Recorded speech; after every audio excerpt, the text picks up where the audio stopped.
అందరికీ నమస్కారం. నా పేరు బీరెల్లి ప్రభాకర్ రెడ్డి, గ్రామం చెట్టుగూడెం, మండలం ఆత్మకూరేజ్, జిల్లా సూర్యాపేట నియోజకవర్గం. మా ఎమ్మెల్యే గుంతగట్ల జగదీష్ రెడ్డి. నేను తెలంగాణ ఉద్యమం స్టార్ట్ అయినప్పటి నుంచి నేను టీఆర్ఎస్ పార్టీలో పనిచేస్తున్నాను, ఉద్యమంలో పనిచేశాను.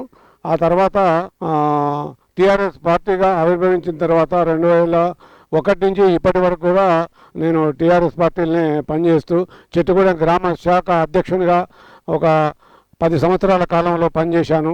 కేసీఆర్ ప్రభుత్వంలో రైతులకు ఇబ్బందికర పరిస్థితులు లేకుండా వాటర్ కావచ్చు, రైతు బంధు, రైతు బీమా వగైరా రైతులకు చాలా అనుకూలంగా పరిపాలన చేయడం జరిగింది. మిగతా వృద్ధాప్య పింఛన్లు కావచ్చు, కళ్యాణ లక్ష్మి, షాది ముబారక్ మరియు ఒంటరి మహిళలకు పింఛన్లు ఇవ్వడం, బోధకాలు వాళ్లకు పింఛన్లు ఇవ్వడం కేసీఆర్ పరిపాలన చాలా సక్రమంగా నడిచింది. మాజీ మంత్రి గుంటగంట జగదీష్ రెడ్డి గారు మాకు ఫస్ట్ మంత్రి కాగానే, మంత్రి ప్రమాణ స్వీకారం చేసిన తర్వాత ఒక 6 నెలల లోపే మా చెట్టుగూడానికి ఇంతకుముందు డాంబర్ రోడ్డు వగైరా ఏమి లేకున్నా ఒక 2 కిలోమీటర్లు 1,20,00,000 పెట్టి మాకు శాంక్షన్ ఇచ్చి మా ఊళ్ళోకి రావడానికి డాంబర్ రోడ్డు ఏర్పాటు చేశారు. అది కాకుండా మళ్ళా మా ఎస్సీ కాలనీకి ఒక కమ్యూనిటీ హాల్ కూడా శాంక్షన్ చేయడం జరిగింది. దానికి తోడు మా గ్రామంలో ఒక 35 లక్షల దేవాలయాన్ని నిర్మించడానికి కూడా మంత్రి గారి ప్రభుత్వంలో మాకు చాలా ఆనందకరం. శ్రీరామ దేవాలయం నిర్మించడం జరిగింది. దాన్ని ఈ మధ్యకాలంలో వచ్చే ఈ నెల లోపులో మేము దాన్ని ప్రారంభోత్సవం కూడా చేసుకోవడానికి ముందుకు పోతున్నాం. అదేవిధంగా మా గ్రామంలో కూడా మిషన్ కాకతీయ చెర్లలో పూడిక తీయడం జరిగింది. అదే కాకుండా మా కరెంటు 24 గంటలు కేసీఆర్ ప్రభుత్వంలో మాజీ మంత్రి జగదీష్ రెడ్డి గారు 24 గంటలు కరెంటు ఇస్తూ రైతులకు ఎలాంటి ఇబ్బందులు లేకుండా రాత్రిపూట బావుల దగ్గరికి పోయి బావుల దగ్గరికి పోకుండా పొద్దుదాకా మాకు 24 గంటలు కరెంట్ ఇచ్చి వాటర్ సోర్సెస్, దానివల్ల రైతులు చాలా డెవలప్ అయ్యారు. పొలాలు కూడా ఎక్కడ ఒక మడి ఎండిపోకుండా కరెంట్ ఇవ్వడం వల్ల ధాన్యం కూడా దిగుబడి ఎక్కువ తీసుకునే పరిస్థితి ఏర్పడ్డది. ఎక్కువ తీసాము కూడా. ఇంతకుముందు కాలంలో 1 ఎకరము 1/2 ఎకరము నాటు పెట్టుకునే రైతులు ఈ రోజుల్లో 2-3 ఎకరాలు 4-5 ఎకరాలు నాటు పెట్టుకొని వరి పంట అద్భుతంగా తీయడం జరుగుతుంది. దానికి తోడు కాళేశ్వరం ప్రాజెక్టు ద్వారా మాకు నీళ్లు కూడా ఇప్పుడు 10 సంవత్సరాల కాలంలో మాకు నీళ్లు మంచిగానే, మాది ఇంత లాస్ట్ బార్డర్ అయినా ఇక్కడ చాలా చివర మాది అయినా కేసీఆర్ ప్రభుత్వంలో మా మంత్రి గారి ప్రోత్సాహం వల్ల నీళ్లు ఇప్పటిదాకా కూడా రావడం జరిగింది. పంటకు వినియోగించుకున్నాము. చాలా మంచిగా ఉన్నది. ఇంకా మా గ్రామంలో కూడా కొంతమందికి బీసీ బంధు కూడా ఇవ్వడం జరిగింది. దళిత బంధు మాత్రము ఇచ్చారు, కానీ అది ఇంకా అలాట్ కాలేదు. దళిత బంధు, బీసీ బంధు ఇంత అభివృద్ధి కార్యక్రమం చేసిన తర్వాత కూడా కేసీఆర్ ఓడిపోవడానికి కారణం ఏంటంటే, ఇక్కడ స్థానికంగా ఉన్న ఎమ్మెల్యేలు ఒక 10 సంవత్సరాల కాలంలో పనిచేసి వాళ్ళు కొద్దిగా కార్యకర్తల్ని అంత ఆదుకోలేని పరిస్థితి కొంతమంది ఎమ్మెల్యేలు. దానివల్ల ఎమ్మెల్యేల వ్యతిరేకలతోటి ఓడిపోయారు తప్ప కేసీఆర్ అభిమానం ప్రజల్లో ఇప్పటికీ ఇంకా చాలా ఉంది. ఇప్పటికీ కాంగ్రెస్ పార్టీ అధికారంలోకి వచ్చిన తర్వాత కూడా మెజార్టీ సీట్లు వాళ్ళు సంపాదించుకున్నా ఇప్పటికీ ఒక 5% అప్పుడే చేంజ్ ఏర్పడ్డది. కాంగ్రెస్ పార్టీకి ఓటు వేసిన వాళ్ళు కూడా కొంతమంది 5% వ్యతిరేకత భావం వచ్చింది అప్పటికే. ఇంకొక 100 రోజుల్లో వాళ్ళు గ్యారంటీలన్నీ అమలు చేస్తామనే మాట చెప్పారు. ఆ 100 రోజుల్లో ఇప్పటికో 2 చేసారు, కానీ మిగతా చేయడం చాలా కష్టతరమైన పని. వాళ్ళు ఆ 100 రోజుల్లో వాళ్ళు చేస్తారా చేయరా అని ప్రజలు చాలా ఆతృతగా ఎదురు చూస్తున్నారు. వాళ్ళు చేయని పక్షంలో ఇబ్బందులే ఇంకా 50% వ్యతిరేకత వచ్చే అవకాశం ఉంది.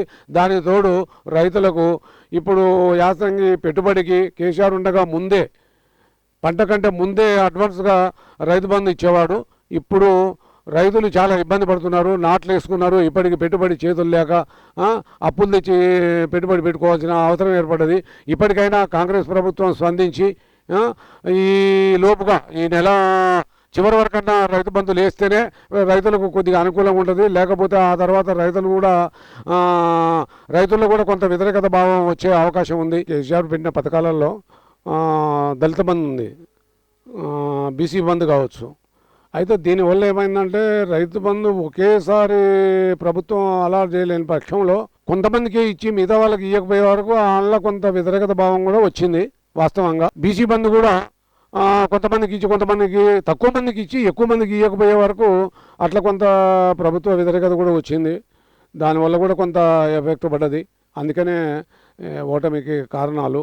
దాంతో ఎమ్మెల్యేలు కూడా కొంతమంది ప్రజల్ని కార్యకర్తల్ని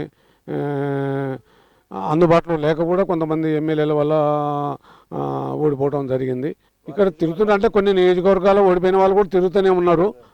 కొంతమంది తిరుగుతున్నారు, కొంతమంది తిరగకపోయినా కొంతమంది తిరుగుతున్నారు. అట్లా కాకుండా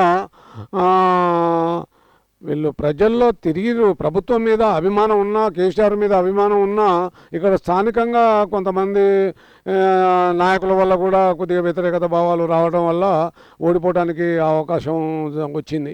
లేకపోతే నా అంచనా ప్రకారం అయితే ఖచ్చితంగా కేసీఆర్ కొంతమంది ఎమ్మెల్యేలని మార్చినట్లయితే తప్పనిసరిగా గెలిచేవాడు. కొద్దిగా అందరికీ ఇంతకుముందున్న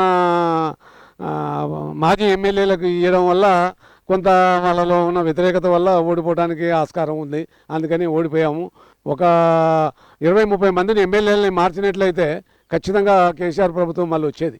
6 గ్యారంటీలలో కాంగ్రెస్ పార్టీలో వాస్తవంగా 6 గ్యారంటీలలో కొన్ని మాత్రం వాస్తవంగా అది మాకు వ్యతిరేక పార్టీ అయినా సరే కొన్ని మాత్రం ప్రజలకు ఉపయోగపడే విధంగా ఉన్నాయి. కొన్ని మాత్రం ఇబ్బందికర పరిస్థితే. ఇప్పుడు ఎందుకంటే కరెంటు 200 యూనిట్ల వరకు ఫ్రీ అన్నాడు. అంటే ఇప్పటి వరకు చాలా వరకు ఒక 25-50% పేద ప్రజలు పేదలకు వాళ్ళు ఉండే నివాసాలలో ఇప్పటి వరకు వాళ్ళకు మీటర్లు లేవు, తక్కువ కరెంటు వాడుకుంటున్నారు. ఇప్పుడు ఉన్నత వర్గాలే మీటర్లు ఉన్నాయి, వాళ్ళే ఎక్కువ కరెంటు వాడుతున్నారు. ఇప్పుడు ఆ మీటర్లు ఉన్న వాళ్ళకే బెనిఫిట్ జరిగే అవకాశం ఉంది, కానీ లేని వాళ్ళకైతే ఏం లేదుగా. మీటర్ లేని వాళ్ళకి 200 యూనిట్లు లేదు, అసలు మొత్తం ఫ్రీగానే వాడుకుంటున్నారు. వాళ్ళకి ఫ్రీగానే, ఇంతకుముందు ప్రభుత్వం ఫ్రీగానే ఇచ్చింది, ఇప్పుడు ఫ్రీగానే వాడుకుంటారు. వాళ్ళకు ఉపయోగపడే అవకాశం కూడా లేదు. ఇప్పుడు ఒకటి ఇచ్చారు మన ఆర్టీసీ మహిళలకు ఫ్రీ అనేది. వాస్తవంగా నా ఉద్దేశం ఏంటంటే ఆ మహిళలకు ఫ్రీ ఇచ్చాడు, కానీ ఇంకొక దాంట్లోనే ఇంకొక ఐటెం పెట్టాడు 2500 మహిళలకు ఇస్తామని. ఆ 2500 దాంట్లోకి ఇంకొక 500 కలిపైనా మహిళలకు ఫ్రీ ఇచ్చి ఆర్టీసీ ఛార్జీలే కంటిన్యూ చేస్తే బాగుండేది నా అభిప్రాయం. 2 లక్షల రుణమాఫీ అన్నారు. ఆ రుణమాఫీ మేము మన ఇప్పుడు ప్రజెంట్గా ఉన్న ముఖ్యమంత్రి గారు నేను గెలిచిన వెంటనే రైతులకు 2 లక్షల రుణమాఫీ చేస్తా అని చాలా బహిరంగ సభల్లో చెప్పడం జరిగింది. కానీ ఇప్పటి వరకు గెలిచి నెల అయింది, మరి ఆ రుణమాఫీ గురించి ప్రస్తావన ఏం తీసుకురావట్లేదు. కాకపోతే రైతు బంధు ప్రస్తావన ఏం తీసుకురావట్లేదు, వేయట్లేదు. ఒక వేస్తామని చెప్తున్నారు, కానీ మరి ఇప్పటివరకు వేయలేదు. వేస్తే ప్రజలకు బెనిఫిట్ జరిగేది, కానీ అలా జరగట్లేదు. మరి 100 రోజులు అని చెప్తున్నారు కాంగ్రెస్ పార్టీ, అధికారంలో ఉన్న పార్టీ. 100 రోజులు అంటున్నారు. 100 రోజులు అంటే ఇప్పటికీ ఒక 40 రోజులు అయిపోయింది. ఇంకొక 60 రోజులు రావాల్సింది. ఈ 60 రోజుల్లో చేస్తారా, మొత్తం కంప్లీట్ వాళ్ళు ఇచ్చిన వాగ్దానాలు కూడా మొత్తం చేస్తారా చేయరా అనేది ఈ 60 రోజుల తర్వాత మనకు తెలియడం జరుగుద్ది. అప్పుడు ప్రజలు కొన్ని విధాలుగా అప్పుడు చేస్తే ప్రజలు సంతోషిస్తారు, చేయకపోయినట్టయితే ప్రజల్లో ఇంకా 90% వ్యతిరేకత వచ్చే అవకాశం ఉంది. ఎంపీ ఎలక్షన్లు వస్తున్నాయి. ఇప్పుడు ఎంపీ ఎలక్షన్ల వల్ల మరి మా కార్యకర్తలు, మా నాయకులు కూడా చాలా పగడ్బందీగా కొన్ని నియోజకవర్గాల్లో మీటింగ్ పెట్టి ప్రజల్ని ఉత్సాహపరుస్తున్నారు, కార్యకర్తల్ని, నాయకుల్ని. మరి చూడాలి, ఎందుకంటే ఇప్పటికి కూడా మంచి అభ్యర్థుల్ని, ఒక ప్రజల్లో కష్టపడి పనిచేసే అభ్యర్థుల్ని ఎంపీగా పిలిస్తే, ఎంపీ అభ్యర్థులుగా ప్రకటిస్తే మా కేసీఆర్ గారు, అప్పుడు మేము ఎక్కువ స్థానాలు గెలుచుకునే అవకాశం ఉంది. ఉన్న క్యాండిడేట్లు కూడా సరే, కొంతమంది మంచి వాళ్ళు ఉన్నారు, కొంతమంది ప్రజల్లో తిరిగే వాళ్ళు కాకుండా వాళ్ళ సొంత ప్రయోజనం కోసం పనిచేసుకునే వాళ్ళు ఉన్నారు. అటువంటి వాళ్ళని కొంత ఆలోచించి పార్టీ మంచి నిర్ణయం తీసుకుంటే మేము ఎక్కువ స్థానాలు గెలిచే అవకాశం ఉంది. అంటే ఇంతకుముందు టీఆర్ఎస్ పార్టీలో కూడా యువతకు చాలామంది కొంతమందికి అవకాశం ఇచ్చారు. మా వాళ్ళు ఆ యువతకు ఇచ్చిన దాన్ని మా నాయకత్వం ఎక్కువ ప్రచారం చేసుకోలేకపోయింది. చాలామందికి ఇచ్చారు. మా ఎమ్మెల్యేలలో యువకులు చాలామంది ఉన్నారు. ఉద్యమంలో పనిచేసిన యువకులకు కూడా కొంతమందికి ప్రాధాన్యం ఇవ్వడం జరిగింది. కానీ యువకులకు అసలు ఇవ్వలేదనేది మాత్రం అబద్ధం. ఎందుకంటే ఈ యువకులకు కూడా ఛాయిస్ ఇస్తున్నారు. కానీ మరి ప్రజలు కొంత ఎందుకంటే ఈ రైతు బంధు బీసీ బంధు వల్ల కొంతమంది ప్రజలు వ్యతిరేకత భావం రావడం వల్ల మా కేసీఆర్ ఓడిపోవడం జరిగింది. దానికి తోడు ఇంకా ఎమ్మెల్యేలు కూడా కొంత కార్యకర్తల్ని ఎక్కువ ప్రిఫరెన్స్ వాళ్ళకు గుర్తింపు ఇవ్వకుండా నా ఎమ్మెల్యేలు ఒక 10 సంవత్సరాలు పరిపాలన చేసిన తర్వాత కార్యకర్తల్ని ఎక్కువ ప్రిఫరెన్స్ ఇవ్వకుండా కార్యకర్తల్ని కొద్దిగా దూరం పెట్టడం వల్ల కూడా కొంత వ్యతిరేకత వచ్చింది. మెయిన్ కొంతమంది గ్రామాలలో కార్యకర్తలు మంత్రి గారు ఎమ్మెల్యే గారు మనం వారి దగ్గరికి పోతే మాట్లాడట్లేదు, సరిగా రానియట్లేదు, అవకాశం ఇవ్వట్లేదు అనే దాని మీద కూడా కొంత వ్యతిరేకత భావం ఉంది. అట్లా ఇబ్బంది జరగడం జరిగింది. ఇప్పుడు రాబో ఎంపీ ఎలక్షన్ల వరకు మాత్రం ఖచ్చితంగా అటువంటి ఏం జరగకుండా మా పార్టీ కూడా కొన్ని నిర్ణయాలు తీసుకుంటుంది. గ్రామాలలో కూడా కార్యకర్తలు కొంతమంది అట్లా కాకుండా అందరినీ కలుపుకొని పోయే పరిస్థితిలో ముందుకు పోతున్నాం. ఖచ్చితంగా ఒకళ్ళిద్దరికి కంపల్సరీ మహిళలకు కూడా కొంత అవకాశం ఇస్తారు వాళ్ళ పర్సెంటేజ్ ప్రకారంగా. కాకపోతే మొత్తం 50%, 30% ఇవ్వాలనేది అంటున్నారులే, కానీ అట్లా కాకపోయినా ఎంతో కొంతమందికి మహిళలకు కూడా అవకాశం ఇస్తుంది పార్టీ కంపల్సరీ. అది ఎంపీ అభ్యర్థులే మహిళలు. ఇంతకుముందు మన కొన్ని నియోజకవర్గాలు ఉన్నారు, దోర్నకల్ మన మహబూబాద్ నియోజకవర్గం నుంచి ఎంపీ కవిత గారు కాకుండా అట్లా ఇంకా కొంతమంది ఉన్నారు. అటువంటి వాళ్ళు కొంతమందికి మంచి వ్యక్తులకు అవకాశం ఇస్తుంది పార్టీ, వాళ్ళు గెలిచే అవకాశాలు కూడా ఉన్నాయి. వాస్తవంగా సర్పంచ్గా పోటీ చేయాలనే అవకాశాలు నాకైతే లేదు. చేయాలి, పదవి కావాలనే ఆకాంక్ష ఇప్పుడు నాకు ఈ ఉద్యమ పోరాటం కాంచి కూడా నేను ఒక సర్పంచ్గా కానీ లేకపోతే జడ్పీటీసీ ఎంపీటీసీ చేయాలనే ఆలోచన మాత్రం ఇప్పటివరకు నాకు లేదు. ఎందుకంటే నేను ప్రజల కోసం, పేద ప్రజల కోసం, ఆపదలు ఉన్న వాళ్ళు ఆదుకునే కోసమే పనిచేస్తా తప్ప నాకు పదవులు కావాలి ఆకాంక్ష అది లేదు. కానీ ప్రజలు ఈ మధ్యకాలంలో ఈ కాంగ్రెస్ పార్టీ అధికారంలోకి వచ్చినాక ఇక్కడ ఉన్న ఇంతకుముందు ఉన్న సర్పంచులను దృష్టిలో పెట్టుకొని కూడా మీరు చేయండి అని ప్రోత్సహిస్తున్నారు చాలామంది. కానీ నేను ఆ ఆలోచనలో లేను. ఎందుకంటే యువతకు ప్రాధాన్యం ఇవ్వాలనే ఆలోచనలో ఉన్నా నేను. ఎవరైనా మంచి యువకుడు ముందుకు వస్తే వాళ్ళకే అవకాశం ఇద్దామనే ఆలోచనలో ఉన్నాను.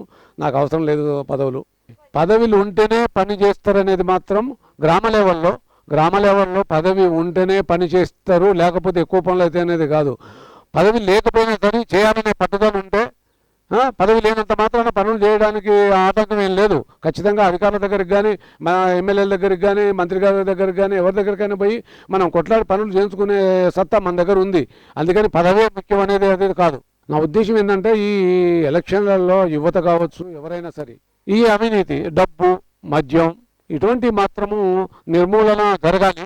ప్రజలు చాలా ఆలోచించి ఈ డబ్బులకు మద్యానికి అమ్ముడు పోకుండా మంచి నాయకుడైనటువంటి వాడిని ఎన్నుకుంటే యువతలకు కానీ లేకపోతే ప్రజలకు కానీ మంచిగా ఉపయోగపడే అవకాశం ఉంది. పార్లమెంట్ కావచ్చు, గ్రామ పంచాయతీ కావచ్చు, మేము ఈ గ్రామంలో మాత్రం ఈ మండలంలో కూడా ఈ మండలం కానీ గ్రామం కానీ మేము మా అభ్యర్థులు గెలిచే కోసం చాలా కృషి చేస్తాం.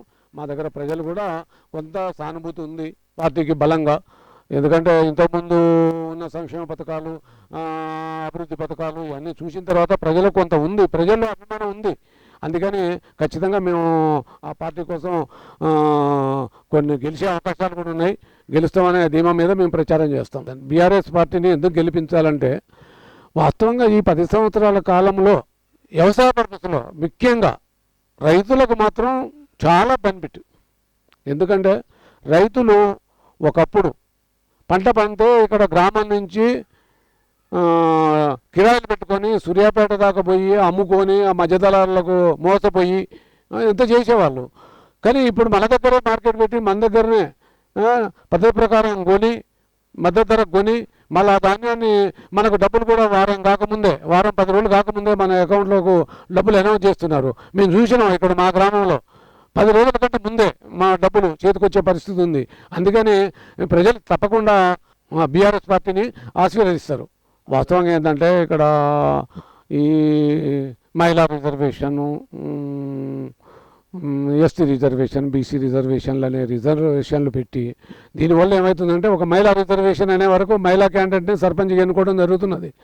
కానీ పాపం వాళ్ళకు మంచి వ్యక్తి, కానీ ఆమెకు రాజకీయ చైతన్యం లేక ముందుకు పోయి పనులు చేయలేక ఎమ్మటి ఆ భర్త రాజకీయ నాయకుడు కాబట్టి, భర్త ప్రభుత్వం వల్ల ఆమెకు టికెట్ ఇచ్చారు కాబట్టి భర్తే ముందుపడి పని చేయడం వల్ల వాళ్ళకు రాజకీయ చైతన్యం లేదు. కాబట్టి ఇప్పుడు మనం ఏం చేయాలంటే స్త్రీలని రాజకీయ చైతన్యం చేయాలి.